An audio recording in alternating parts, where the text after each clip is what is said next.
Hello friends, welcome to the polytechnic classes Gaya. तो मैं आशा करता हूँ कि आप लोग सब अच्छे से होंगे और अच्छे से पढ़ाई भी कर रहे होंगे, क्योंकि अब आपका जो सिलेबस माइक्रोवेव का है वो फर्स्ट यूनिट का सबसे लास्ट पोजीशन पे पहुंच चुका है। दैट मीन जो फर्स्ट यूनिट हम लोग पढ़ रहे थे माइक्रोवेव ट्यूब, वो आज माइक्रोवेव ट्यूब का सबसे लास्ट टॉपिक को हम लोग क्या करने जा रहे हैं, पढ़ने जा रहे हैं। इससे पहले हम लोग क्या पढ़े, एक थोड़ा सा ओवरव्यू देख लेते हैं। तो इससे पहले हम लोग क्या क्या पढ़े, तो लीनियर ट्यूब हम लोग बहुत सा पढ़ लिए, जिससे में हम लोग पढ़े two cavity klystron, reflex klystron, TW2 और एक बैकवर्ड वेव ऑसिलेटर, जो कि आप लोग को नहीं बताया है, वो लास्ट में हम लोग उसको क्लियर करेंगे। लेकिन सिंपली इतना जान लीजिए कि जो हम लोग TWT पढ़े थे ना, उसमें क्या होता है, वहां पे हम लगाए थे एक इनपुट के लिए, एक आउटपुट के लिए हेलिक्स लगाए थे। तो वहां पे क्या होता है, इनपुट के लिए वहां हटा देंगे और रेजोनेट कैविटी से जो आउटपुट लेंगे हम लोग, जो लास्ट में जो हम लोग देखे थे, दो एक से इनपुट दे रहे थे, एक से आउटपुट ले, बीच में मेरा कैविटी रेजोनेटर जितना भी था इंटरमीडिएट कैविटी, वो क्या कर रहा था, हेलिक्स में इंटरेक्शन कर रहा था। और लास्ट हम लोग जो आउटपुट लिए थे, एक से इनपुट दिए थे, जो इनपुट दिए थे उसको सिंपली आपको क्या कर देना है, हटा देना है। उसमें एक ही आपको सिर्फ आउटपुट के लिए रखना है, इसलिए क्योंकि बैकवर्ड वेव जो है एक टाइप का ऑसिलेटर है। ऑसिलेटर विदाउट इनपुट पे क्या करता है, वर्क करता है। आप चाहे तो इतना से भी आप लोग कर सकते हैं, नहीं तो आपका जैसा रिक्वायरमेंट होगा उस पे भी एक वीडियो आप लोग को बना दिया जाएगा। आप लोग ग्रुप में अपना मैसेज कर दीजिएगा, हाँ सर बैकवर्ड वेव ऑसिलेटर का वीडियो चाहिए, तो उसको भी मिल जाएगा। ये इसलिए नहीं बताया गया क्योंकि ये सिंपली था, वहां पे सिर्फ क्या होना चाहिए कि कैविटी को, इनपुट कैविटी हटा देना था और दो एटेन्यूएटर जो लगा था, वो दो एटेन्यूएटर को हटा देना था। इसलिए हटा देना था क्योंकि जो आउटपुट का कुछ पार्ट जो आ रहा था, आउटपुट से कुछ इलेक्ट्रॉन जो आ रहा था इनपुट में, उसको एटेन्यूएटर क्या कर रहा था, रोक रहा था। और एटेन्यूएटर हटा देंगे तो वो क्या करेगा, रोकेगा नहीं, और आउटपुट का कुछ इलेक्ट्रॉन जो है सो इनपुट में आ जाएगा। जब आ जाएगा तो ये बार अगर आ जाएगा तो फीडबैक सर्किट को प्रोवाइड करेगा। अगर फीडबैक सर्किट प्रोवाइड किया तो गलती से भी अगर बारखुसन क्राइटेरिया अगर हो जाएगा, फॉलो कर जाएगा, तो हम वहां पे ऑसिलेटर हो जाएगा। वो करना ही करना है, इसलिए उसको ऑसिलेटर हम लोग बोले थे। तो ये सब जितना भी हम लोग देखे थे क्या था, लीनियर वेव और ओरिजिनल टाइप वेव, यानी ओरिजिनल टाइप ट्यूब और लीनियर ट्यूब हम लोग देख चुके हैं। आज उसी क्रम में हम लोग उसके आगे देखने वाले हैं मैग्नेट्रॉन। और मैग्नेट्रॉन जो स्टार्टिंग वीडियो में ही बताए थे कि ये कैसा ट्यूब है, तो एम टाइप ट्यूब है, एम टाइप। और इसको हम लोग बोले क्रॉस फील्ड ट्यूब। क्या बोले थे, क्रॉस फील्ड, ये याद रखिए, क्रॉस फील्ड ट्यूब हम लोग इसको बोले थे। तो मैग्नेट्रॉन क्या होता है, इसके बारे में सबसे पहले हम लोग को जानना जरूरी है, ठीक है। तो ये इसका ओवरव्यू आज तक का जितना ही पढ़े, ये सब मेरे लिए ओवरव्यू था। अब मैग्नेट्रॉन क्या होता है इसके बारे में आपको हम बता दें कि मैग्नेट्रॉन जो है ये एक टाइप का, अदर टाइप का ट्यूब है। ये क्रॉस फील्ड डिवाइस होता है और एम टाइप ट्यूब होता है। इसमें क्या होता है, इलेक्ट्रिक फील्ड और मैग्नेटिक फील्ड आपस में परपेंडिकुलर होते हैं। देखेंगे इलेक्ट्रिक फील्ड और मैग्नेटिक फील्ड किस तरह से परपेंडिकुलर होंगे, वो हम लोग इसका डायग्राम से देखेंगे। अभी सिंपली जान लीजिए कि इलेक्ट्रिक फील्ड और मैग्नेटिक फील्ड जो होता है वो परपेंडिकुलर होता है, और परपेंडिकुलर होने के वजह से ही इसका जो नाम पड़ा है, वो नाम पड़ा है क्रॉस फील्ड डिवाइस, ठीक है। अब इसका जो इन्वेंटेड किया गया था, वो इन्वेंटेड जो किया गया था A.W. हल 1921 में किए थे। कौन के थे, A.W. याद रखिएगा, इसे नाम इसे याद रखिएगा, A.W. हल 1921 में, ये याद रखिएगा। सिर्फ बस इतना ही से ही आपका काम चल जाएगा, क्वेश्चन आएगा यहाँ से ही बन जाएगा। इसमें क्या हुआ था, ये इसका क्या किए थे, इन्वेंशन किए। जब इन्वेंशन किए थे तो ये हाई पावर का मैग्नेट्रॉन उतना नहीं था, जिसको और कुछ क्या कहे, मतलब कि इसमें कन्वर्जन किया गया। कन्वर्जन किया तो हाई पावर का मैग्नेट्रॉन लाया गया। और हाई पावर का जो मैग्नेट्रॉन लाए, उनका जो नाम था वो वहां पे नाम था आपको रैंडल और वुड। रैंडल और वुड, ये भी याद रखिएगा, ये भी आपसे हो सके पूछ जाए। लेकिन A.W. हल आपको इससे इक्वेशन भी, हल इक्वेशन अगर कहीं पे पूछता है कि इलेक्ट्रिक फील्ड मैग्नेटिक फील्ड में कौन सा इक्वेशन यूज किया जाता है, या फिर आपसे पूछेगा कि मैग्नेट्रॉन में कौन सा इक्वेशन यूज किया है, तो हल इक्वेशन जो कि ये आप इसे याद रख सकते हैं। तो ये किया था रैंडल और वुड, रंडल और बूट ये दोनों मिलकर के क्या किए थे, इसको कन्वर्जन किया और हाई पावर इफिशियंसी को यहाँ पे क्या किया गया था, लाया गया था। और ये जनरली जो लाया गया था कुछ समय बाद, ये 1939 या 40, ये जो बहुत जगह 1939 लिखता है, बहुत कोई बुक 19 इसको 40 लिखता है। तो वहाँ पे अकॉर्डिंग टू अगर आएगा क्वेश्चन, ऑब्जेक्टिव क्वेश्चन, तो ये कोई एक ही ऑप्शन दोनों में से रहेगा, और जो भी ऑप्शन रहेगा उसको आप लोग सिंपली क्या कीजिएगा, टिक कीजिएगा। ठीक है, ये जो आया था ये यूनिवर्सिटी था, बहुत अच्छा यूनिवर्सिटी, उससे ये क्या किया गया था, लाया गया था। और यह जो इसके बाद माइक्रोवेव जो इसमें ऑसिलेशन होने लगा, बहुत ज्यादा होने लगा, क्या वेरी हाई पावर का ऑसिलेशन होने लगा। तो ये सिंपली इसका क्या था, मैग्नेट्रॉन का ये सिंपली इंट्रोडक्शन था। मैग्नेट्रॉन एम्पलीफायर है, ऑसिलेटर, तो आपको साफ पता चलना चाहिए मैग्नेट्रॉन एक ऑसिलेटर है। ठीक है, ध्यान रखिएगा इस चीज को, मैग्नेट्रॉन क्या है, ऑसिलेटर है। तो आप देख रहे हैं इसमें इसका इंट्रोडक्शन देखिए, उसके बाद बता दें कि इसका जो टाइप है, 2-3 टाइप है, इसको हम लोग यूज करेंगे। तो मैग्नेट्रॉन जो है एक नेगेटिव रेजिस्टेंस टाइप, इसी को अगर आपसे पूछ दिया जाए तो एक और नाम है स्फील्ड एनोड। स्फील्ड एनोड और नेगेटिव रेजिस्टेंस टाइप, ये इसका फर्स्ट टाइप है। सेकेंड टाइप है साइक्लोट्रॉन फ्रीक्वेंसी टाइप और ट्रैवलिंग वेव और cavity type magnetron, cavity type magnetron. तो ये 3 इसका टाइप है, ये 3 टाइप है। तीनों के बारे में आपको तो सब कुछ ज्यादा कुछ पढ़ना नहीं है। ये जो है सहकार फ्रीक्वेंसी पे इसको ऑपरेट किया जाता है। ये इससे ज्यादा थोड़ा सा ज्यादातर जो यूज किया जाता है ट्रैवलिंग वेव ट्यूब और कैविटी टाइप, इसलिए इसको यूज किया जाता है क्योंकि कैविटी रेजोनेटर में आरएफ फील्ड एग्जिस्ट करता है। जब आरएफ फील्ड किसी में एग्जिस्ट करता है तो वहां पे हाई फ्रीक्वेंसी को हम लोग बात कर सकते हैं, क्योंकि आरएफ फील्ड ऐसा स्ट्रक्चर ही बनाया रहता है, ये रेजोनेंट स्ट्रक्चर पे बना रहता है। इसमें रेजोनेंट फ्रीक्वेंसी होता है, रेजोनेंट फ्रीक्वेंसी के जो बात करते हैं तो हम लोग हाई फ्रीक्वेंसी की बात करते हैं। ऐसे ही बहुत सा बताया कि रेजोनेंट फ्रीक्वेंसी का जो फॉर्मूला होता है 1/25 √LC।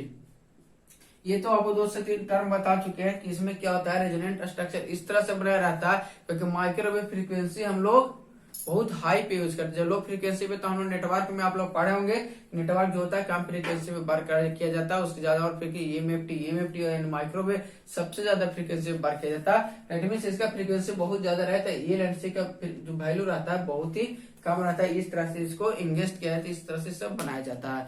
तो ये हम लोग इसीलिए देखते हैं कि यहाँ पे ये भी ऐसा नहीं कि गीगाहर्ट्ज में ये वर्क नहीं करेगा, ये नहीं करेगा, तो ऐसा नहीं। यहाँ पे देखेंगे कि इसको सब फ्रीक्वेंसी देखिए, ये सब फ्रीक्वेंसी से इसका काम होगा। इसका अप्रोक्सीमेट अगर इसका फ्रीक्वेंसी देखे तो 500 मेगाहर्ट्ज, इसका अगर 500 मेगाहर्ट्ज अगर इसका फ्रीक्वेंसी रहेगा ग्रेटर देन 500 मेगाहर्ट्ज, यानी 500 मेगाहर्ट्ज फ्रीक्वेंसी पे से ज्यादा पे ही क्या कर सकता है, वर्क कर सकता है, कोई दिक्कत नहीं है।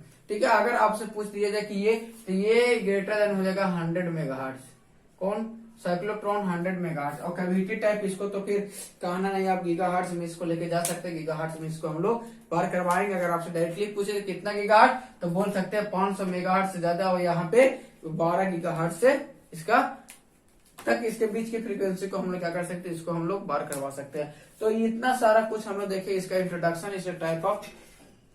अब इसके बारे में इसको हम लोग देखेंगे क्या, इसका जो फिगर जो बना है उसका कंस्ट्रक्शन किया है। तो ये जो आपको मिला ये इंट्रोडक्शन है, ये सब सारी बातों को अच्छे से आप लोग लिखिए, नोट कीजिए, क्योंकि डायरेक्ट ऑब्जेक्टिव में डायरेक्ट ऑब्जेक्टिव इससे आता है। ठीक है, तो अब हम लोग देखने वाले हैं क्या कि मैग्नेट्रॉन जो होता है ये कैविटी से बना रहता है। ठीक है, ये किससे बन रहता है, कैविटी से बना। और जनरली इसका कैविटी जो लगता है, ये नंबर ऑफ कैविटी जो रहता है इवन नंबर होता है। इवन नंबर ही क्यों होता है उसको भी हम लोग आगे देखेंगे कि नंबर और इवन नंबर ही क्यों होता है। लेकिन इससे पहले इसके बारे में हम लोग सबसे पहले जान लेते हैं कि क्या है। तो इसमें एक लगा रहता है कैथोड, ये आपको कैथोड है, ये सब कैविटी लगा है। कैविटी के बारे में बहुत अच्छा खासा परिचित है, तो उससे ज्यादा तो हमको बात करना नहीं है। कैविटी क्या होता है, तो कैथोड के पास कौन सा चार्ज होता है, नेगेटिव चार्ज, और इसके पास क्या होता है, पॉजिटिव चार्ज होता है। क्या पॉजिटिव चार्ज होता है, यानी दैट इज ये दोनों एनोड कैविटी है। क्या है, एनोड कैविटी है, ध्यान रखिए। ये क्या है, एनोड कैविटी है, ये इसके पास नेगेटिव चार्ज है। ये इसका कंस्ट्रक्शन जो हम लोग देखेंगे, ये ऐसे, ये देखिएगा कि सामने से, और एक ये तो बड़ा, ये छोटा वाला जो है ना, ये बैक को दिखाता है, ये आगे दिखा, ये जैसे ये सिलेंड्रिकल है, ये देख रहे हैं ना हम, इस सामने से जो हमको नजर आ रहा है दैट इज ये कैथोड है, इसको बड़ा सा ऊपर जो लगा है दैट इज ये एनोड कैविटी, यानी ये जो लगा है एनोड कैविटी लगा है, तो ये कैथोड, ये सिलेंड्रिकल फॉर्म में होता है। जब सिलेंड्रिकल फॉर्म में रहता है तो इसके ऊपर से दो मैग्नेट लगाते हैं, ये दो, देखिए सेम कंस्ट्रक्शन जो है इस तरह से रहता है, लेकिन हमको सिर्फ सिलेंड्रिकल फॉर्म में इस तरह से दिखाया जाता है। इसमें क्या है, एक मैग्नेट लगा रहता है। जो इसका फिगर जो ये है फिगर 1, इसको हम लोग बोल सकते हैं फिगर ए। इसका फिगर बी जो रहता है उसको कुछ इस तरह से फिगर, देखिए ये फिगर रहेगा, एक ऐसा रहेगा, ठीक है। और यहाँ पे ये आपको लगा हुआ है, ये आपको क्या है लगा हुआ, तो सेम फिगर जो रहता है इस तरह से रहता है, क्या इस तरह से ये हो जाता है मैग्नेट। ये दो क्या है मैग्नेट है, ये मेरा क्या है, ये जो हमको नजर आ रहा है सामने से फ्रंट से ये कैथोड है, कैथोड के ऊपर से क्या है एनोड। ये दो फिगर आपसे अगर एग्जाम में आएगा मैग्नेट्रॉन को फिगर बनाने के लिए, तो ये दो फिगर आप क्या करते हैं सिंपली बना सकते हैं। और हम लोग जानते हैं कि दो रहता है, तो एक नॉर्थ होता है एक साउथ। मैग्नेट में ये हमको पता है, इसमें क्या होता है, इसमें ये आपको एक्सियल डायरेक्शन में और एक रेडियल डायरेक्शन में क्या होगा, आपको यहाँ पे लाइन देखने को मिलेगा, जो कि वही लाइन से पता चलता है कि दूसरे को क्या है परपेंडिकुलर है। तो अब यहाँ पे सिंपली समझिएगा, तो ये दो फिगर समझ गए होंगे आप। तो अब इस फिगर को बात हम ज्यादा करेंगे क्योंकि यही फिगर की हम लोग को जानना है।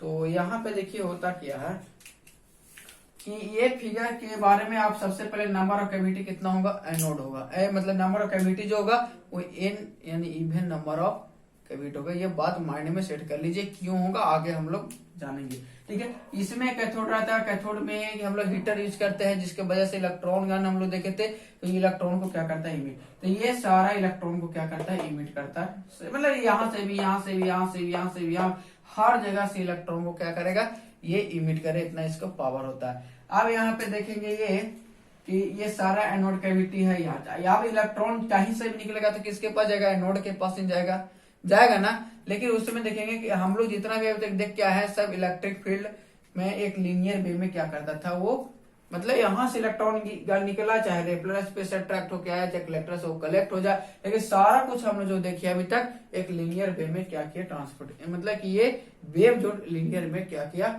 ट्रेवल किया है। अब यहाँ पे जो करने वाला है लीनियर में नहीं ट्रेवल करके ये कहीं से भी निकल सकता है, इलेक्ट्रॉन यहाँ से भी मतलब ये पूरा में कहीं से भी निकाल सकता है। तो इस चीज को बारे में हम लोग देखेंगे, ठीक है। यहाँ से हम लोग एक आउटपुट लगा रहता है, ये आउटपुट लेके क्या इनपुट तो इसमें हमको देना नहीं है, क्यों नहीं देना है, दैट इज ये क्या है, ये ऑसिलेटर है, ये ऑसिलेटर है, इसलिए इसको इनपुट नहीं देना। ये इनपुट में जो लगा ये वेवगाइड लगा रहा था, आप ध्यान से देखिएगा, ये जो लगा है वेवगाइड क्या होता है कि माइक्रोवेव कंपोनेंट में वेवगाइड के बारे में हम लोग पढ़ेंगे। ये वेवगाइड के थ्रू आरएफ आउटपुट लिया जाता है, ये एनोड कैविटी है। और इस बीच जो है ये जो नजर आ रहा है खाली स्थान जो नजर आ रहा है कैथोड और एनोड के बीच में, ये मेरा इंटरेक्शन स्पेस होगा, यानी यहीं पे वेलोसिटी मॉड्यूलेशन जो होता था ना वहां पे, वही वेलोसिटी मॉड्यूलेशन यहाँ पे होगा, लेकिन वह वेलोसिटी मॉड्यूलेशन यहाँ पे भी होगा, लेकिन इसका नाम वेलोसिटी मॉड्यूलेशन नहीं बल्कि इसका नाम चेंज कर दिया गया है, जिसको भी हम लोग आगे क्या है देखने वाले हैं। तो इसमें होता क्या है कि यह कहीं से भी इलेक्ट्रॉन निकालता है, ये सीधा इसके पास चल जाता है, कब, जब यहाँ पे मैग्नेटिक फील्ड यहाँ पे कोई अप्लाई नहीं करेंगे, तो यहाँ पे देखेंगे इलेक्ट्रिक फील्ड जाएगा, यहाँ से आ जाएगा, तो एक रेडियल डायरेक्शन में जाएगा, ये एक एक्सियल डायरेक्शन में जाएगा, ये एक रेडियल डायरेक्शन में जाएगा। जैसे हम लोग बोले कि यहाँ से एक ये है, ये इलेक्ट्रिक फील्ड इधर से आएगा, तो इधर से कौन आएगा मैग्नेटिक फील्ड आएगा। ये दोनों आपस में क्या होता है परपेंडिकुलर होते हैं, यानी ये इधर से जाएगा तो एक हो सकता है कि इधर से जाएगा, ये परपेंडिकुलर होने की वजह से ये क्या होता है, तो याद रखेगा कि इलेक्ट्रिक फील्ड जो होता है रेडियल डायरेक्शन में होता है, तो याद रखेगा इलेक्ट्रिक फील्ड जो होता है किस कौन डायरेक्शन में, रेडियल डायरेक्शन में, और मैग्नेटिक फील्ड जो होता है वो एक्सियल डायरेक्शन में, एक्सियल डायरेक्शन में। ये दो पॉइंट आप याद रखिएगा। और इलेक्ट्रिक फील्ड और मैग्नेटिक फील्ड जब परपेंडिकुलर हो जाते हैं तो इसीलिए इस फील्ड को बोलते हैं क्रॉस फील्ड डिवाइस।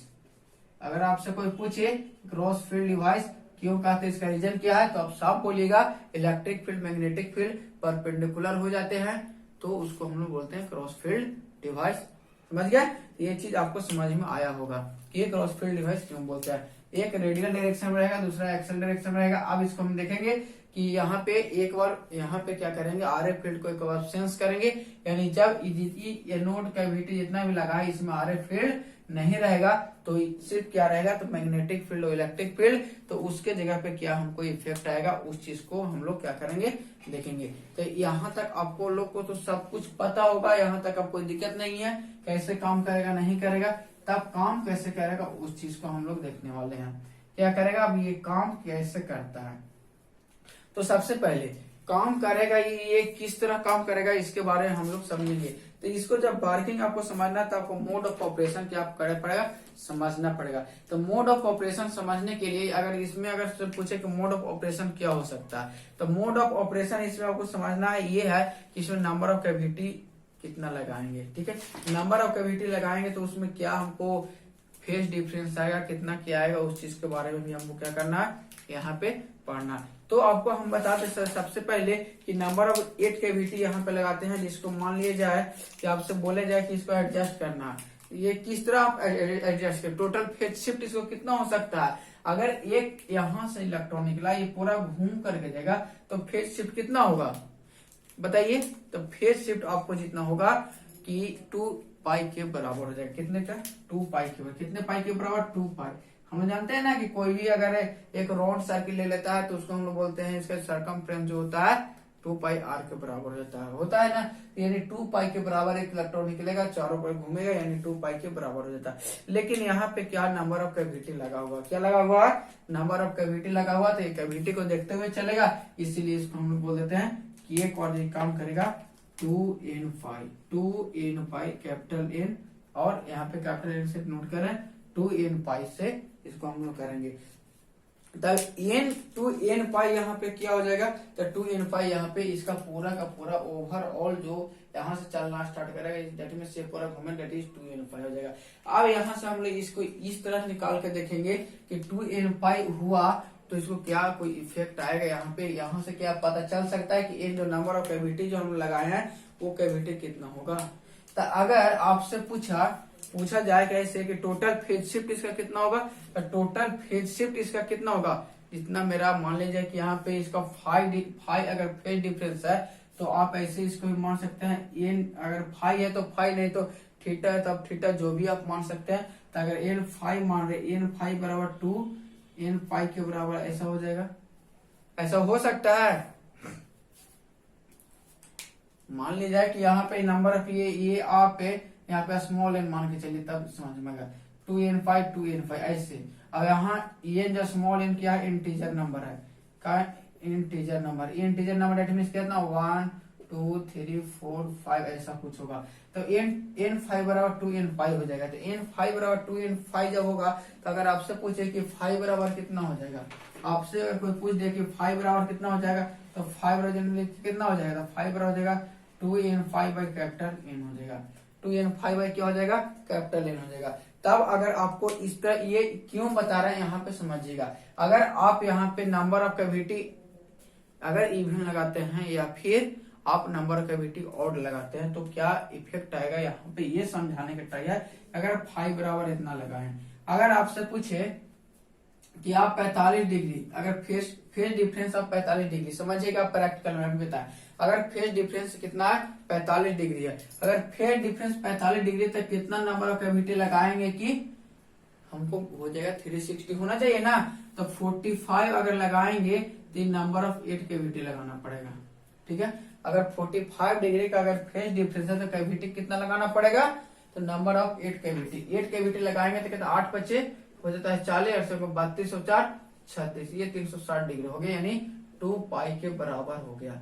अब 2 पाई यहाँ एन नंबर कैविटी इसलिए लगा रहा है 2n5, और यह फेज डिफरेंस जो है एन थीटा। यही फॉर्मूला तो अभी हम लिखे हैं कि जितना हम लोग लगा रहे हैं उतना ही यहाँ पे आ रहा है। अब अगर आपसे कोई पूछे कि आप 45 डिग्री के 6 ही लगाओ, 6 ही एनोड लगाते मतलब 6 नहीं एनोड लगाए तो कितना, ये तो नहीं ना 360 हो पाए, तो इस तरह ये यहाँ पे क्या होगा, काम नहीं करेगा। अगर 6 लगाना है तो आपको फेज डिफरेंस कितना रखना पड़ेगा, 60 डिग्री रखना पड़ेगा, तब 60 इंटू 6 360 हो जाएगा। तो ये आपको यहाँ पे ये समझना कि जब भी हमको एनोड कैविटी और फेज डिफरेंस की बात किया जाए तो इस तरह हम लोग को रखना है। कि 360 भी पूरा हो जाए और नॉट कैविटी इवन नंबर हो जाए, क्योंकि विदाउट इवन नंबर ये पॉसिबल ही नहीं। अगर इवन नंबर आप रहते हैं तो फेज डिफरेंस होता है। तो आरएफ सिग्नल को हम लोग जो इनपुट देते हैं, सो आरएफ सिग्नल का इनपुट जो हम लोग देते हैं वो कुछ आरएफ सिग्नल का इनपुट देखिए इस तरह से देते हैं। एक बार पॉजिटिव हाफ साइकिल जाता है, एक बार नेगेटिव हाफ साइकिल जाता है। तो पॉजिटिव हाफ साइकिल के लिए आप नंबर ऑफ कैविटी अगर इवन है तो आपको कम, ऑड है तो कम चल जाएगा। लेकिन अगर नेगेटिव जाना, अगर फेज डिफरेंस एक का 180 एक का 180 नहीं होगा, डेट मीन्स फेज डिफरेंस एक बार 180 पॉजिटिव में होगा 180 नेगेटिव में होगा। अगर ऐसा नहीं करते हैं तो ऐसा थोड़ी ही सिर्फ पॉजिटिव पोर्शन को आप पास करवाइएगा, नेगेटिव को छोड़ दीजिएगा तो आपको इंट्रैक्शन हो जाएगा। ऐसा तो नहीं है ना कि इंट्रैक्शन में जाने थे रिटार्डेशन पॉइंट कहाँ पे होता था, मैक्सिमम नेगेटिव नंबर पे क्या हो रहा था, टू कैविटी क्लेस्ट्रॉन में इसका क्या हो रहा था, इंट्रैक्शन हो रहा था। तो हमको ये पूरा सिग्नल को ना पास करवाना है, इसलिए नंबर ऑफ कैविटी को रखेंगे हम लोग इवन रखेंगे। और इसके बाद हम लोग देखेंगे मोड ऑफ ऑपरेशन में पाई मोड, और उसके बाद एक और मोड देखेंगे वहां पे इसका क्या इफेक्ट आएगा अगर नंबर ऑफ कैविटी हम लोग इवन नहीं रखते हैं तो आप यहाँ पे ये डायरेक्ट आप फॉर्मूला ये याद रखिएगा कि 5 बराबर हो जाएगा 2n pi by capital N, और जहां नंबर ऑफ स्मॉल n जो रहेगा इंटीजर नंबर आएगा, और इंटीजर नंबर डेट मीन 1 2 3, बस यहाँ से आपको क्वेश्चन बन जाएंगे। अगर इससे क्वेश्चन आएंगे तो डायरेक्टली यहाँ से क्वेश्चन आपको बन जाएंगे। अब अगर आपको यहाँ से भी नहीं पता चले तो आपको अगर आपसे बोले कि यहाँ से ये फॉर्मूला है 5 बराबर 2n पाई बाई n, अगर 5 बराबर 2n पाई बाई n है, अगर यहाँ से और कुछ हम लोग ड्राइव कर सकते हैं। इस फॉर्मूला के एक और से हम लोग क्या करते हैं, ड्राइव करके देखते हैं। तो हम लोग अभी देखे क्या कि अगर नंबर ऑफ कैविटी हम लोग क्या लगाना है, इवन लगाना था। ये n जो है नंबर ऑफ कैविटी का होगा इवन। अगर कोई भी कैविटी है, कैविटी को अगर 2 से डिवाइड करेंगे और अगर पूरी कट जाता है तो हम बोलते हैं कि ये इवन नंबर होता है। तो ये नंबर ऑफ n जो लगाए हैं, कैविटी लगाए हैं, तो नंबर ऑफ n जो है n/2 के बराबर। यानी कैविटी अगर 10 लगाएंगे 10/2 अगर कट गया 5 तो n बराबर कितना हो जाएगा 5। इससे हम लोग प्रूव करके लाते हैं कि ये एग्जिस्ट करता था। ये बराबर हम जानते हैं, तो ये हम लोग जानते हैं 5 बराबर का 2n पाई बाई n होता है। ठीक है, अब 5 बराबर क्या हो जाएगा 2, और n की जगह पर कितना रखेंगे n/2 रखेंगे, इंटू 5 रखेंगे, इंटू पाई रखेंगे, और यहाँ पे ये कट जाएगा, ये कैपिटल N आ जाता है। n से n कैंसिल हो, e से कैंसिल होता है। 5 बराबर कितना आ गया, 5 बराबर कितना आ गया पाई। जो फेज डिफरेंस होना चाहिए वो किसके बराबर होना चाहिए, पाई के बराबर फेज डिफरेंस होना चाहिए, होगा ना। तो इसीलिए तो आपको स्टार्टिंग में बताएं कि यहाँ जो फेज डिफरेंस हम लाएंगे पाई का फेज डिफरेंस लगाएंगे। कितना का लाएंगे पाई। अगर 2 कैविटी लगाए तो ये पाई तो एक पाई जो होगा पॉजिटिव के लिए होगा, एक पाई नेगेटिव, यानी 180 360। तो ये यहाँ पे 5 बराबर ए आ गया। अगर आपसे कोई पूछे नंबर ऑफ कैविटी अगर 0, हम नंबर ऑफ कैविटी एक भी नहीं यूज करते तो क्या होगा, तो हम जानते हैं 5 बराबर क्या होता है, तो 5 बराबर होता है 2n पाई बाई 2। अब नंबर ऑफ कैविटी बराबर कितना क्या जाएगा 0, तो 2 into 0/2 into pi, that means 5 बराबर 0, यानी 0 डिग्री क्या हो जाएगा फेज शिफ्ट हो जाएगा। तो 0 डिग्री अगर फेज शिफ्ट हो जाएगा तो ये 0 डिग्री जो होता है ये यहाँ पे एग्जिस्ट नहीं करता है। क्या करता है 0 डिग्री यहाँ पे क्या करेगा, एग्जिस्ट नहीं करेगा। तो हम लोग इतना सा देखे। तो अब देखेंगे ये आप लोग समझे कि नंबर ऑफ कैविटी यहाँ इवन लगाए हैं तो क्या इफेक्ट पड़ रहा है। ठीक है, तो अब हम लोग देखते हैं इसको वर्किंग क्या होता है। अब वर्किंग में सबसे पहले हम देखेंगे कि with the absence of RF field, यहाँ पे कोई भी देखेंगे कि यहाँ पे जितना भी हम लोग देखेंगे आरएफ फील्ड की क्या होगा एब्सेंस में देखेंगे। आरएफ फील्ड जो एब्सेंस मतलब कहने का मतलब क्या होता है, आरएफ फील्ड को हम लोग यहाँ पे नहीं रखेंगे। आरएफ फील्ड को क्या करेंगे, यहाँ पे हम लोग नहीं रखेंगे, यानी जितना भी ये है ये सब नहीं रखेंगे। तो एक इलेक्ट्रॉन निकलेगा, एक इलेक्ट्रॉन क्या करेगा, जब इसका मैग्नेटिक फील्ड जो हम लोग रखेंगे बीटा बी, मैग्नेटिक फील्ड जो रखेंगे बी बराबर क्या रखेंगे 0 रखेंगे। तो मैग्नेटिक फील्ड 0 रहेगा, दैट मीन्स यहाँ पे इलेक्ट्रिक फील्ड रहेगा, जो मैग्नेटिक फील्ड को क्या करेंगे हम लोग 0 करेंगे। तो सिंपली ये इलेक्ट्रॉन निकलेगा, ध्यान से देखिएगा। अब यहाँ से वर्किंग इसका स्टार्ट हो चुका है, तो यहाँ से एक इलेक्ट्रॉन निकलेगा और ये सीधा चला जाएगा, कहाँ जाएगा, सीधा जाके इसके पास टकरा जाएगा। ठीक है, फर्स्ट केस। सेकेंड केस जो होगा, फर्स्ट केस, सेकेंड केस जो होगा कि ये बीटा का कुछ हम लोग बढ़ाएंगे, यानी मैग्नेटिक फील्ड बी को, मैग्नेटिक फील्ड को हम लोग क्या करेंगे कुछ बढ़ाएंगे। तो ये यहाँ से इलेक्ट्रॉन निकलेगा, हल्का सा कर्व होगा, कितना कर्व होगा, हल्का सा क्या होगा, ये फर्स्ट केस होगा, सेकेंड केस होगा। ठीक है, थर्ड केस में क्या करेंगे, मैग्नेटिक फील्ड को क्रिटिकल मैग्नेटिक फील्ड के बराबर करेंगे तो ये क्या करेगा, एक इलेक्ट्रॉन निकलेगा, ये जस्ट टच करेगा और सीधा अपना घर में आ जाएगा। ये थर्ड केस हुआ। और चौथा केस इसका होता है कि यहाँ पे मैग्नेटिक फील्ड को ग्रेटर देन कर देंगे, इससे तब क्रिटिकल मतलब कि क्रिटिकल मैग्नेटिक फील्ड से क्या करेंगे, मैग्नेटिक फील्ड को ज्यादा करेंगे तो इलेक्ट्रॉन जो ये निकलेगा वो यहाँ से निकल थोड़ से निकलेगा और बहुत फैले से क्या करेगा, ये मतलब नोड के बहुत फैले से ही ये मतलब वहां तक पहुंचेगा नहीं और रिटर्न बैक आ जाएगा कहाँ, तो अपने घर में। और ये जो होगा फोर्थ पोजीशन जो होगा ये मेरे लिए क्या हो जाएगा, फेवरेबल हो जाएगा। ये मेरे लिए क्या हो जाएगा, फेवरेबल हो जाएगा। ये कैसे फेवरेबल होगा तो हम लोग देखेंगे। तो ये 4 मोड क्या हुआ, absence of R F field, R F field के अब्सेंस में, आर एफ फील्ड के अब्सेंस में जब यहाँ से आर एफ फील्ड कोई अप्लाई नहीं किया गया था, जब कोई अप्लाई नहीं किया था आर एफ फील्ड, तो इसमें 4 कंडीशन हुए। वो 4 कंडीशन आप देखें कि किस तरह इलेक्ट्रॉन निकला और खुद ब खुद कहाँ गया, यहाँ पे आ गया। फर्स्ट केस में सीधा चला गया, सेकंड केस में हल्का बेंड किया, फिर जब क्रिटिकल मैग्नेटिक फील्ड के बराबर किए तो यहाँ जो चौथा जो किए कि मैग्नेटिक फील्ड को ही बड़ा कर दिए, किसे, क्रिटिकल मैग्नेटिक फील्ड को। तो ये हम लोग कर दिए तो क्या हो गया, देख रहे हैं कि ये बाहर से ही आ गया, वहां तक पहुंचा ही नहीं क्योंकि इसके पास उतना वेलोसिटी था ही नहीं कि ये पहुंच सके दूर तक। तो ये 4 कंडीशन आप लोग ध्यान में रखिएगा, आएगा क्वेश्चन डायरेक्ट यहाँ से, ऑब्जेक्टिव डायरेक्ट यहाँ से आएंगे। अब जो हम लोग पार्किंग करवाएंगे इसको देखिएगा। अब हम लोग पाई मोड को क्या करेंगे, हम लोग पाई मोड यहाँ से पार्किंग करवाएंगे।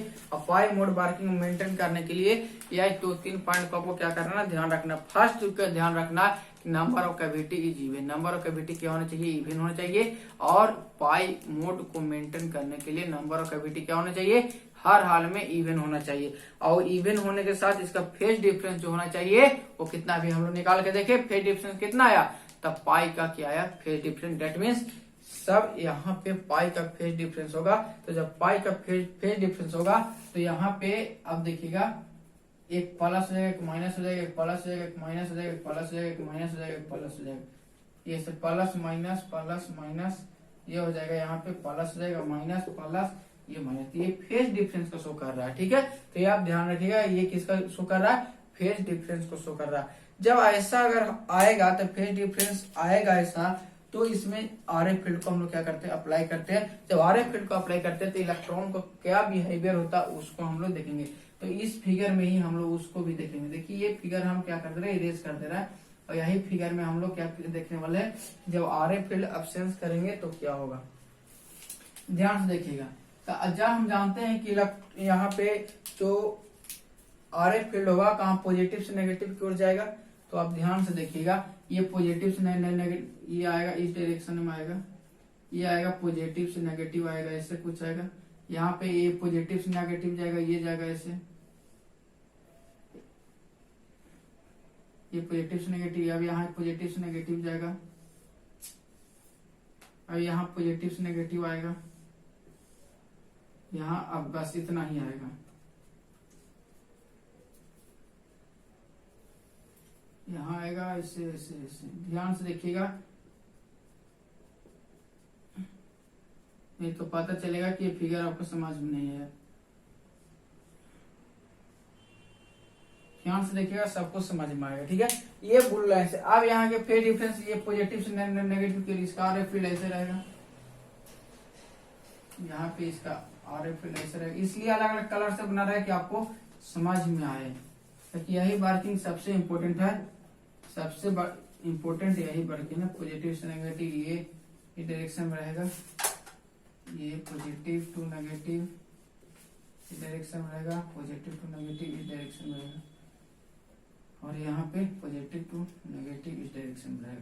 तो ये हम लोग फिगर है, देखे क्या, अब आर एफ फील्ड को क्या कर दिए हैं, यहाँ पे अप्लाई कर दिए हैं। तो आर एफ फील्ड को अप्लाई कर दिए हैं तो क्या होगा, आर एफ फील्ड को क्या कर दिए, अप्लाई कर दिए, तब यहाँ से एक इलेक्ट्रॉन क्या करेगा, निकलेगा। मान लेते हैं यहाँ से एक इलेक्ट्रॉन क्या करेगा, निकलेगा। तो एक इलेक्ट्रॉन यहाँ से निकलेगा तो बेचारा इसके पास जाएगा, इसके पास जाएगा, ये पॉजिटिव वाला है, क्या है पॉजिटिव। तो कोई भी इलेक्ट्रॉन पॉजिटिव के पास जाता है तो उसको वेलोसिटी को क्या कर देता है, बढ़ा देता है। लेकिन वेलोसिटी बढ़ जाता है तो क्या होता है, काइनेटिक एनर्जी उसका बढ़ जाता है। जब काइनेटिक एनर्जी बढ़ जाता है तो इलेक्ट्रॉन जो है वो खुद एनर्जी RF फील्ड से ले लेता है। किससे ले लेता है? RF फील्ड से लेता है। यहाँ से इलेक्ट्रॉन निकलेगा, इससे इंटरेक्ट होगा और इसका एनर्जी लेगा और सीधा कहाँ जाएगा? अपना घर में आ जाएगा। यहाँ ध्यान से समझिएगा, यहाँ से अब कॉन्सेप्ट स्टार्ट हो चुका कि यहाँ से एक इलेक्ट्रॉन निकलेगा, इसमें जाएगा, यहाँ पे इलेक्ट्रॉन से टकराएगा, एक्सेलरेट होगा, एक्सेलरेट होने के बाद अब एनर्जी जो इसका ट्रांसफर होगा कहाँ से कहाँ हो जाएगा? तो RF फील्ड से एनर्जी की यहाँ जाएगा इलेक्ट्रॉन में और ये लेकर के कहाँ जाएगा? घर में आ जाएगा। ठीक है। सेकेंड इलेक्ट्रॉन जो निकलेगा वो यहाँ से निकलेगा और ये अब ब्लू लाइन से क्या करेगा? टकराएगा। ये किससे टकराएगा? ये ब्लू लाइन से टकराएगा। ब्लू लाइन इसका क्या करेगा? यहाँ से ये ब्लू लाइन क्या करता है? अगर नेगेटिव यहाँ देख रहे हैं कि पॉजिटिव से टकराएगा, यहाँ नेगेटिव से टकरा रहा है, तब नेगेटिव से टकरा है कि इलेक्ट्रॉन कहीं से भी निकल सकता है, कोई दिक्कत नहीं है। अब कहीं से भी निकलेगा, कोई दिक्कत नहीं है, इससे आप निश्चिंत रहे। कहीं से भी इलेक्ट्रॉन निकलेगा, हर एक पोजीशन से इलेक्ट्रॉन निकलेगा। चार और प्लस से टकराएगा 4 इलेक्ट्रॉन माइनस से टकराएगा। क्यों? नंबर ऑफ कैविटी 8 लगा है और सब एक फेज डिफरेंस से एक आपस में क्या है? रीएंट्रेंट कैविटी बहुत मजबूती प्रदान किया, क्योंकि इसका पाई ये जकड़े हुए है, यहाँ से ये है, सब एक फेज शिफ्ट से क्या हुआ है? बंधा हुआ है। तो यहाँ पे एक बार इसको क्या करेगा? रिटार्ड करेगा, इतना रिटार्ड करेगा इसको डायरेक्शन है सो चेंज कर देगा। और ये रिटार्ड करेगा, दैट मीन्स ये भी रिटार्ड करेगा और ये रिटार्ड करेगा, दैट मीन्स ये सब इसको क्या करेगा? रिटार्ड करेगा। ये गोले गोले बेचारा घूमते रहेगा, एट लास्ट इसको क्या होगा? ये कट जाएगा, डेड जोन में चला जाएगा और डेड जोन जाएगा तो ये फाइनली जो एनोड है इसको कलेक्ट कर लेगा। इस कॉन्सेप्ट को समझिएगा। अब यहाँ पे क्या करेगा? गोले घूमेगा, अपना एनर्जी दे रहा है, सब RF फील्ड को अपना एनर्जी को क्या कर रहा है? ये ट्रांसफर कर रहा है, सारा एनर्जी को ये क्या कर देगा? ट्रांसफर कर देगा। जब इसके पास कुछ नहीं बचेगा, सब एनर्जी जब RF फील्ड को दे देगा तो ये फाइनली क्या हो जाएगा? डेड जोन में चला जाएगा और डेड जोन में जाएगा तो इसको जो एनोड कैविटी है फाइनली इसको क्या कर लेगा? कलेक्ट कर लेगा और इसका सारा एनर्जी हम लोग को RF फील्ड में क्या होगा? ट्रांसफर हो जाएगा। देखिए पावर जो हमको मिलेगा हाई पावर मिलेगा। ठीक है। तो RF फील्ड में ऐसी सब जगह से इलेक्ट्रॉन करेंगे, निकलेंगे। तो यहाँ से 2 इलेक्ट्रॉन निकले। कितने इलेक्ट्रॉन? 2। एक इलेक्ट्रॉन जो निकला ये मेरे लिए क्या होगा? अनफेवरेबल हो जाएगा। क्या हो जाएगा? अनफेवरेबल इलेक्ट्रॉन हो जाएगा। और ये इलेक्ट्रॉन जो निकला मेरे लिए क्या हो जाएगा? फेवरेबल इलेक्ट्रॉन हो जाएगा। मेरे लिए क्या हो जाएगा? तो फेवरेबल। ये इलेक्ट्रॉन मेरा काम की चीज है, ये मेरे काम की चीज नहीं। क्यों नहीं? क्योंकि RF फील्ड से एनर्जी लिया और घर में अपना कैथोड में ही आ गया, तो ये मेरे काम का चीज नहीं है। काम का चीज कौन है? तो हमको ये इलेक्ट्रॉन जो निकला सब जगह से ये रिटार्ड किया, गोले एक पाथ में क्या किया? सर्कुलर पाथ में मूव किया। मूव करने के दौरान इतना इंट्रैक्शन हुआ कि इलेक्ट्रॉन को सारा का सारा एनर्जी जो हुआ ट्रांसफर हो गया RF फील्ड को, आउटपुट पावर हमको मिल गया। तो अब देखिएगा यहाँ पे क्या होता है। तो ये आपको पाई मोड मेंटेन आपको बताएं कि पाई मोड मेंटेन 2 नोड कैविटी होना चाहिए, 2 कैविटी क्या होना चाहिए? नंबर ऑफ कैविटी जो होना चाहिए इवन होना चाहिए और इसमें फेज शिफ्ट जो होना चाहिए, पाई का फेज शिफ्ट होना बहुत ही जरूरी है। ठीक है। तो ये वर्किंग आपको क्या हुआ? समझ में आया होगा। तो जो अनफेवरेबल इलेक्ट्रॉन है तो यह देखिए यहाँ पे किस तरह से मेरे लिए क्या है? डिमेरिट पैदा करेगा। तो यहाँ से एक इलेक्ट्रॉन निकला और अपना चार्ज तो इसके पास है ही और ये इससे चार्ज ले लिया। मान लिया जाए कि कैथोड के पास मान लीजिए कि 1000 डिग्री सेल्सियस है। ठीक है। इसको जरूरत है। अगर यहाँ से इलेक्ट्रॉन निकलेगा, 4 इलेक्ट्रॉन निकलेगा तो 4 इलेक्ट्रॉन जो होगा नेगेटिव से टकराएगा तो 4 अपना एनर्जी ट्रांसफर देगा, लेकिन 4 जो पॉजिटिव से टकराएगा वो अपना एनर्जी लेकर के RF फील्ड से और एनर्जी लेकर के इसमें आएगा तो इसका एनर्जी क्या हो जाएगा? और बढ़ेगा। क्या होगा? एनर्जी बढ़ेगा। हमको जरूरत है 1000 को ही, अब इससे ज्यादा हो जाएगा। अगर ऐसा प्रोसेस होता है, इस प्रोसेस को हम लोग बोलते हैं बैक हीटिंग। ध्यान में रखिएगा, बैक हीटिंग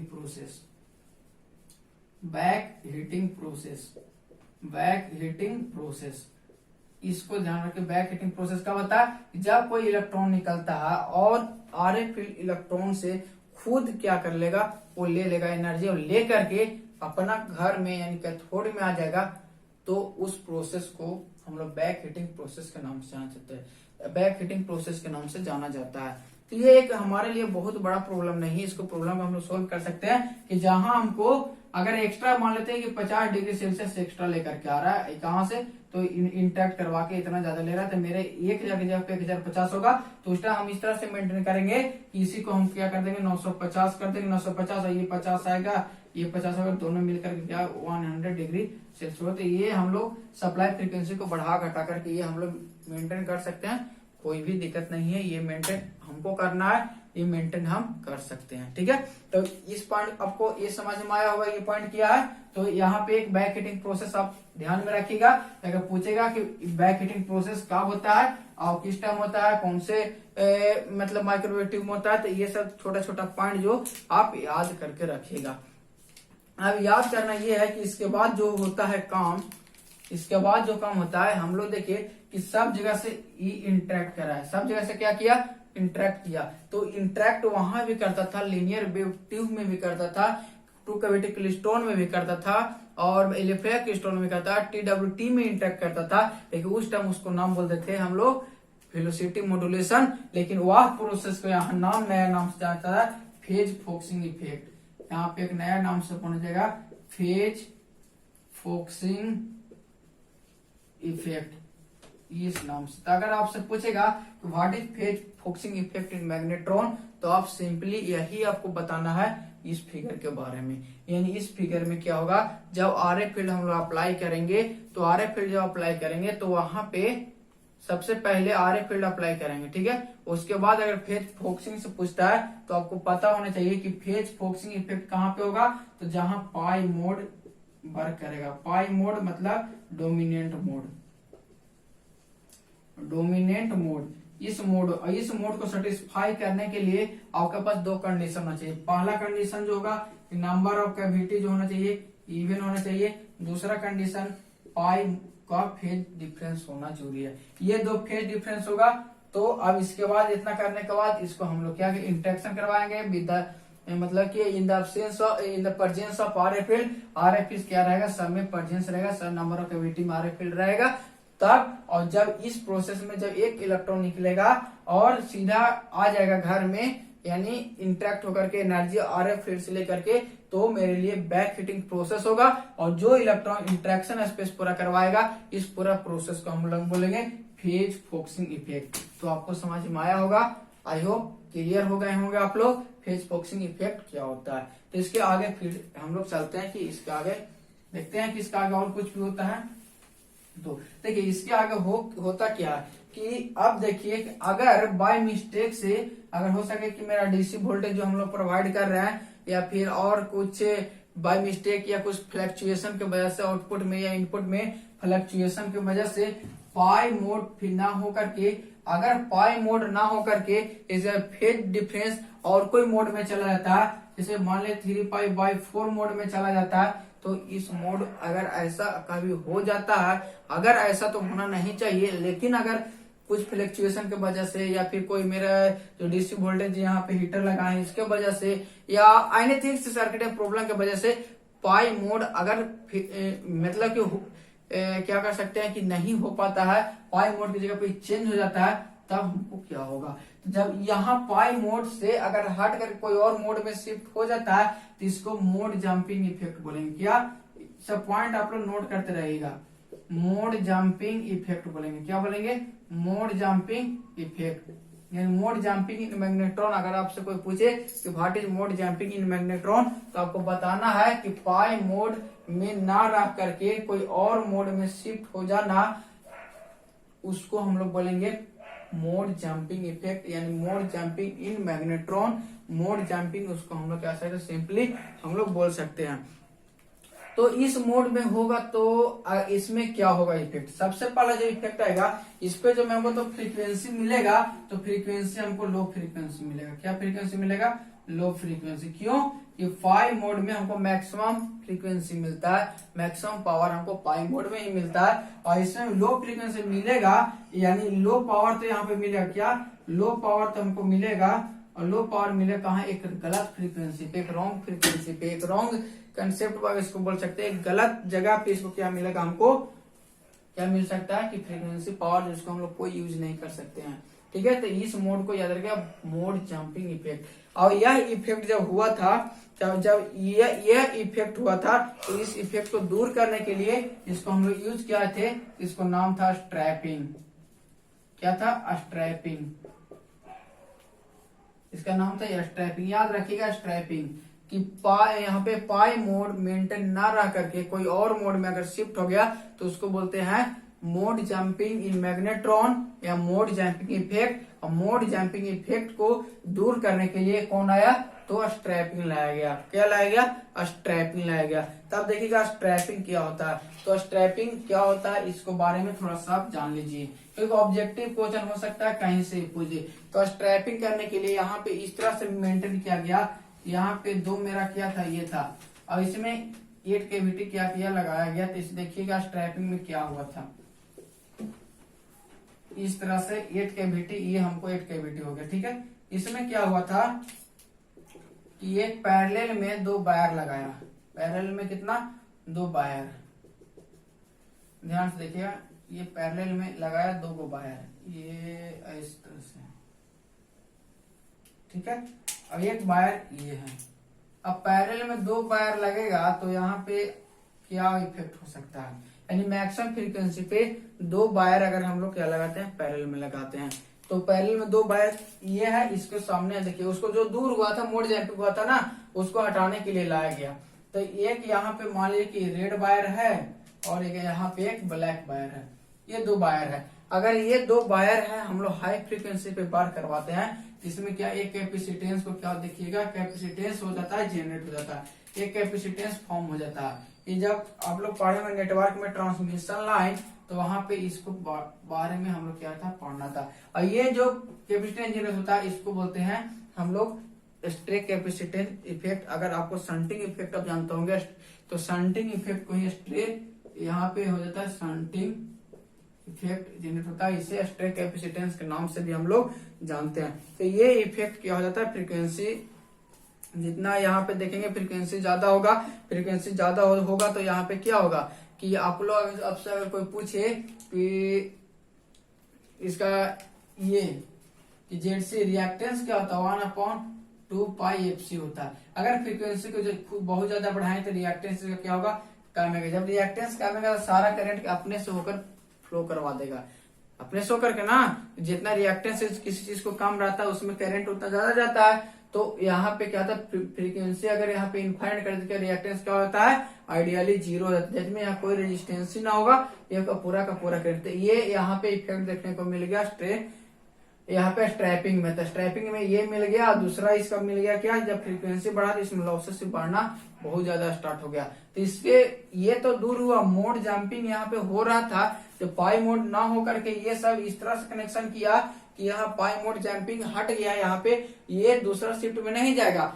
जब भी जाएगा तो यहाँ पे क्यों नहीं जाएगा? तो इसमें यहाँ पे पैरेलल में 2 ऐसा वायर कनेक्शन कर दिया कि यहाँ पाई मोड से ये शिफ्ट ही नहीं कर पाएगा। जब शिफ्ट नहीं कर पाएगा तो क्या होगा? ये पाई मोड से अदर मोड में नहीं जा पाएगा। लेकिन जब ये किया तो इसमें 2 प्रॉब्लम आ गए। फर्स्ट जो आया जो स्ट्रे कैपेसिटेंस इफेक्ट क्या हो गया? स्ट्रे कैपेसिटेंस जनरेट हो गया। दूसरा में इसका पावर लॉस बढ़ गया। पावर क्या होगा? लॉस बढ़ गया। जब हम जानते हैं कि 2 वायर है, इसमें पावर लॉस बढ़ता है, इधर से रेडिएट हो जाएगा, इधर से जब हाई फ्रीक्वेंसी पर ऐसा रेडिएट होना स्टार्ट हो जाता है। जो आपको स्किन इफेक्ट के नाम से आपको पढ़े होंगे, स्किन इफेक्ट क्या होता है। तो वहां पे हम लोग देखा होंगे एक यहाँ से होगा, इसके बाहरी सरफेस से करंट को क्या होना? फ्लो होना स्टार्ट। तो ये 2 इफेक्ट कहाँ गया? तो याद रखिए स्ट्रे कैपेसिटेंस इफेक्ट और पावर लॉस। ये 2 पॉइंट याद रखिएगा कि स्ट्रैपिंग में ये 2 प्रॉब्लम होगा। जब ये 2 प्रॉब्लम हुआ तो इसको दूर करने के लिए एक और हम लोग को उपाय सोचे। उसको उपाय हम लोग राइजिंग सन इफेक्ट के नाम से जानते हैं। कौन सा?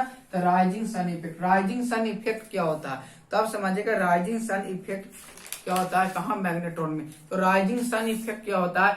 फिर से पाई मोड को मेंटेन करता है। तो ये इस तरह से मेंटेन कर लेता है कि देखिएगा इसमें किस तरह से मेंटेन करता है। ये यहाँ पे ये है, अब यहाँ पे ये है। 8 कैविटी लगाए तो ये नंबर ऑफ कैविटी को क्या हुआ?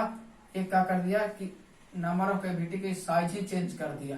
ये ऐसे, ये ऐसे, ये ऐसे, ये इन नंबर ऑफ कैविटी का ये साइज चेंज कर दिया। क्या कर दिया? सिंपली ये साइज ही चेंज कर दिया कि यहाँ पे आप पहले से जितना है एक को बोल देगा, अगर वो 360 यहाँ पाई मोड फेस शिफ्ट, यहाँ का पाई यहाँ पे 180 से कर रहा है तो एक को ज्यादा कर देगा और कम कर देगा।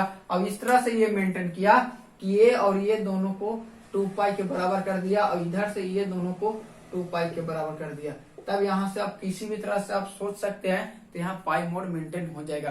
यहाँ से पाई मोड मेंटेन हो जाएगा। जब पाई मोड यहाँ से मेंटेन हो जाएगा तो हमें इसमें बेनिफिट क्या हुआ कि मोड जैम्पिंग के बिना पाई मोड को यहाँ पे क्या कर दे रहा है कि शिफ्ट कर दे रहा है। यानी मोड जैम्पिंग इफेक्ट की यहाँ पे कोई बात ही नहीं आता है। क्यों नहीं आएगा? क्योंकि नंबर का कैविटी का जो यहाँ पे साइज ही कर दिया गया है छोटा। अगर पाई शिफ्ट करना है तो ये इस तरह से कर देगा। मान लीजिए कि 270 अगर 360 आपको शिफ्ट करना है 270 और 90 कर देता। हो सकता है कि 200 इसको 360 अगर करना है तो हो सकता है ये कर दे 250 डिग्री 110 डिग्री। तो ये इस तरह कर दिया कि 250 इसको कर दिया और 110 डिग्री इसको कर दिया, फिर 250 इसको कर दिया। तो ये भी तो ये दोनों के बीच कितना 2 पाई आ रहा है, यानी पाई मोड यहाँ पे हो रहा है, यहाँ भी। इस तरह से 2 पाई को क्या कर दिया मेंटेन कर दिया। यानी ये अब यहाँ से ये हो गया, अब ये हो गया और ये हो गया। अंदर से ये दोनों और ये दोनों सब 2 पाई के बराबर हो गए। 2 पाई के, ये भी 2 पाई के, ये भी 2 पाई, ये भी 2 पाई, ये भी 2 पाई। तो ये इसको हम लोग क्या हुआ, ये सारों को क्या कर दिया, ये बराबर कर दिया। जो कि हमको जो प्रॉब्लम हुआ था मोड जंपिंग इफेक्ट, वो हमको क्या हो गया, यहाँ से दूर हो गया। तो ये सारा कुछ आप लोग देखे होंगे। तो यहाँ से यही इसका पूरा का पूरा क्या था, वर्किंग था। इसमें एक चीज और वर्किंग में रह गया, वर्किंग नहीं बोल सकते हैं, लेकिन आपका प्रीवियस ईयर क्वेश्चन में इससे क्वेश्चन पूछा हुआ। क्या किया गया, क्वेश्चन क्या किया गया है, पूछा गया है, जिसके बारे में भी हम लोग देखेंगे। ये प्रीवियस ईयर में आपको जो मैग्नेट्रॉन से क्वेश्चन पूछा है, वो क्वेश्चन पूछा है फ्रीक्वेंसी पुलिंग और फ्रीक्वेंसी पुशिंग। देखिएगा ये क्या होता है, frequency pushing and frequency pulling. Frequency pulling, ये दो आपको कोई क्या क्या क्वेश्चन पूछा हुआ है प्रीवियस ईयर। तो पुशिंग के मतलब हम लोग क्या करते हैं, पुश करना। पुश करना, अगर कोई काम ना कर रहा है, एग्जाम्पल समझिएगा कि जैसे में हमको काम नहीं करना, हमको जबरदस्ती पुश किया जा रहा है, प्रेशर दिया जा रहा है कि नहीं तुम करो, क्या नहीं तुमको करना है, मतलब कि वो करना है तुमको। ये एक वर्ड आता है पॉजिटिव वर्ड। अगर इसमें हम लोग देखिए नॉर्मल लैंग्वेज, तो ये पोजिशन पुश करना, आपको कह रहा है करो करो। लेकिन पुलिंग के मतलब क्या होगा, खींचना। हमने अरे यार हमको मन नहीं कर रहा है, लेकिन फिर भी यहाँ पे करना ही, हमको नहीं करना है। इसमें एक पॉजिटिव वर्ड में कि चलो कह रहा है तो करो, लेकिन इसमें क्या रहा है, ये प्रेशर देके करवा रहा है, यहाँ पे क्या रहा है, हमको मन नहीं है, फिर भी ये कह रहा है कि नहीं करो। तो ये एक नेगेटिव वर्ड के टर्म यहाँ पे आता है। ये पुशिंग का मतलब होता है, मतलब कि हम, मतलब पुशिंग का मतलब खुद चाहता हूँ। हम मान लीजिए कोई हमको नहीं कह रहा है, ये कहे का मतलब पुशिंग का मतलब क्या हो कि हमको कोई नहीं कर रहा, लेकिन हम चाहते हैं कि करें, हम चाहते हैं कि करें, डेट मीन्स ये पुशिंग। अगर हम चाहते हैं कि ये काम ना करे, जबरदस्ती कोई करवाए, तो ये चाहता है, ये होता है पुलिंग। बस याद रखिएगा, अगर हम चाह रहे हैं, मैं खुद हम चाह रहा है कि इसको हम करना है, तो डेट मीन्स कॉल्ड ये पुशिंग हो जाएगा। अगर हम नहीं चाह रहे हैं, लेकिन फिर भी कोई जबरदस्ती कह रहा है नहीं आपको करना है, ये कोई बात थोड़ी हो, ये टर्म आपको नेगेटिव को शो करता है। तो यहाँ पे हम लोग बात करना है फ्रीक्वेंसी की, बात करना है, कुछ ही बात करेंगे तो फ्रीक्वेंसी की बात करेंगे। तब फ्रीक्वेंसी की बात करेंगे तो इसमें होता क्या है कि जब आपसे पूछा जाए कि मैं अगर फ्रीक्वेंसी को यहाँ चेंज करना है, ठीक है, यहाँ क्या करना है, चेंज करना है, तो चेंज करना है डेट मीन्स आपको यहाँ पे जो सप्लाई लगाया जाएगा उसको चेंज करिए जाएगा और विटल वेलोसिटी को चेंज कीजिएगा, तब तो कुछ चेंज होगा। तो इसमें हम लोग देखेंगे कि मान लिया जाए कि आपसे कोई पूछा ये यहाँ पे मैग्नेट्रॉन है, ये यहाँ पे क्या है, कैथोड लगाए हैं, ठीक है। अब यहाँ पे क्या होता है कि हमको आउटपुट लेना है, आउटपुट लेना है एक, मान लिया कि F0 फ्रीक्वेंसी पे क्या लेना है, हमको आउटपुट लेना है। कोई एक फिक्स फ्रीक्वेंसी होगा जहां पे क्या कर लेना है, हमको आउटपुट लेना। तो आउटपुट लेने के लिए आप क्या कीजिएगा, चाहे यहाँ से जो वोल्टेज है इसको क्या कीजिएगा, बढ़ाइएगा। यहाँ पे एक फिक्स फ्रीक्वेंसी पर आपको जब आउटपुट यहाँ पे करना है तो आपको यहाँ से बढ़ाना पड़ेगा। जब यहाँ से बढ़ेगा तो F0 फ्रीक्वेंसी अब यहाँ पे नहीं रहेगा, F0 फ्रीक्वेंसी पे चेंज होकर के दूसरा फ्रीक्वेंसी पे आपको हो सकता है कि आपको क्या है अदर एफ नॉट फ्रीक्वेंसी पे क्या मिलेगा, आउटपुट मिल सकता है। कब? जब इसमें आप चेंज करेंगे तो इसमें अगर चेंज करेंगे तो ऑर्बिटल वेलोसिटी, इसमें इंट्रैक्शन होता है तो ये भी चेंज करेगा। जब ये चेंज करेगा तो फाइनल जो एफ नॉट का जो फ्रीक्वेंसी ले रहे थे इस पे ना मिल करके हमको कोई और फ्रीक्वेंसी पे, कोई और जो फ्रीक्वेंसी होगा उस पे हमको आउटपुट मिलेगा। तो ये होता है फ्रीक्वेंसी पुशिंग। तो ये फ्रीक्वेंसी पुशिंग का डिफिनेशन आपको ध्यान में रखिएगा कि अगर कोई फिक्स एफ नॉट फ्रीक्वेंसी पे हमको क्या लेना है, आउटपुट लेना है, तो इस पे आउटपुट लेना है।